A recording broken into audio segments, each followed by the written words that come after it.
Belakangan lagi ramai pembahasan soal Solo yang diusulkan jadi daerah istimewa Surakarta. Ya, usulan ini juga menuai polemik, ada yang setuju, ada juga yang menolak. Lalu apakah Solo sudah memenuhi syarat menjadi daerah istimewa? Kita diskusi.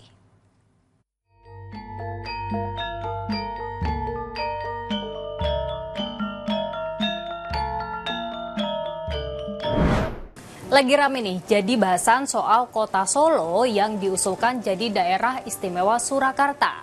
Ya namanya usulan selalu ya, ada pro dan kontra. Ada yang sepakat, setuju kalau Solo ini jadi daerah istimewa, tapi nggak sedikit juga yang mempertanyakan apa sih urgensinya. Nah, memangnya Solo layak jadi daerah istimewa? Kita diskusi, bahas ini.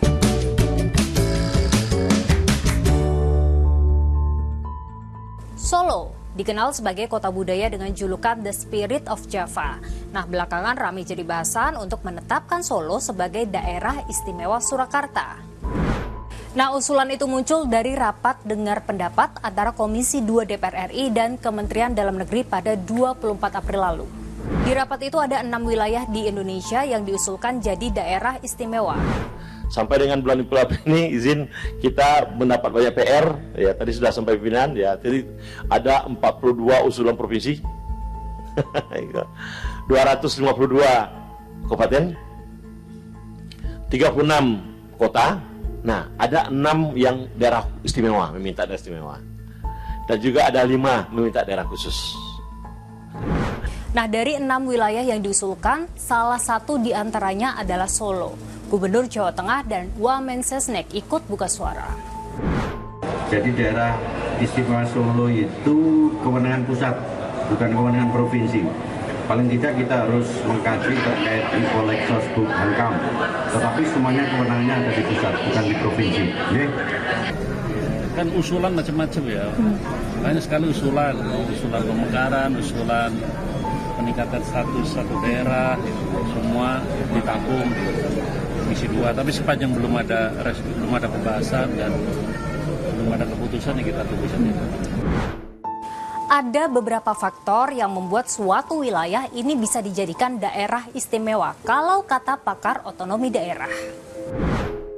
Daerah istimewa itu apakah betul-betul harus diurus daerah itu kembali dengan model daerah istimewa atau cukup dengan bentuk daerah otonom yang ada sekarang. Misalnya ada yang bentuk kota, ada yang kabupaten, ada yang provinsi biasa saja, tidak berstatus istimewa ya.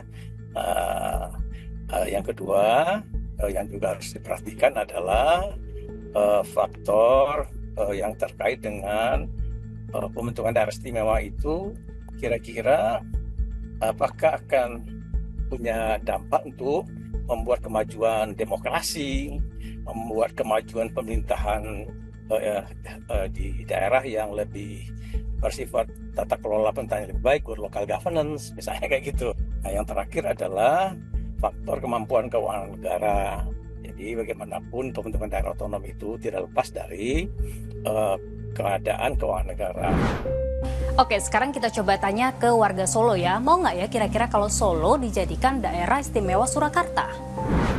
Saya rasa layak istimewa seperti di Jogja. Jogja juga budayanya bagus, maju, dan tentu saja nanti cuman memang lebih dari sisi demokrasi ya kelemahannya ya. Kalau memang berdampak positif untuk warga ya nggak masalah, harus didahulukan.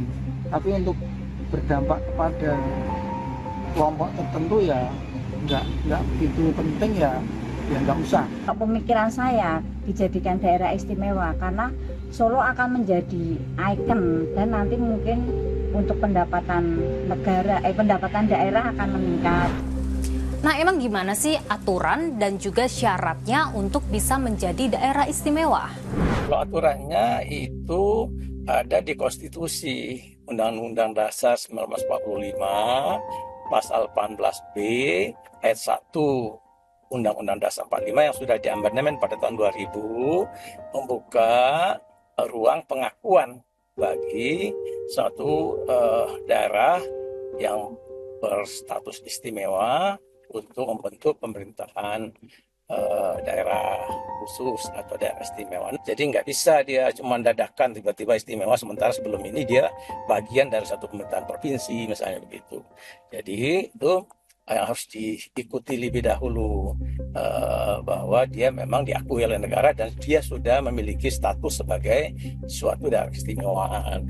Ya, itu biasanya kalau di model Jogja saja yang kita ketahui, pengakuan tentang Jogja sebagai DIY, daerah istimewa itu sudah lama sekali, ya. Itu sejak awal kemerdekaan ada maklumat, ya. Di Indonesia ada sejumlah provinsi yang menyandang sebagai daerah istimewa dan daerah khusus, yakni Yogyakarta, Aceh, Jakarta, dan beberapa provinsi di Papua.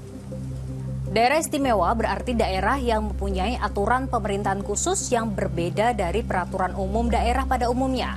Sementara daerah khusus artinya daerah yang punya kewenangan khusus untuk mengatur urusan dan kepentingan rakyatnya.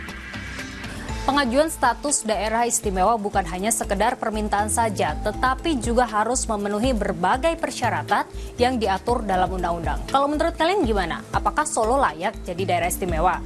Tulis jawabannya di kolom komentar ya.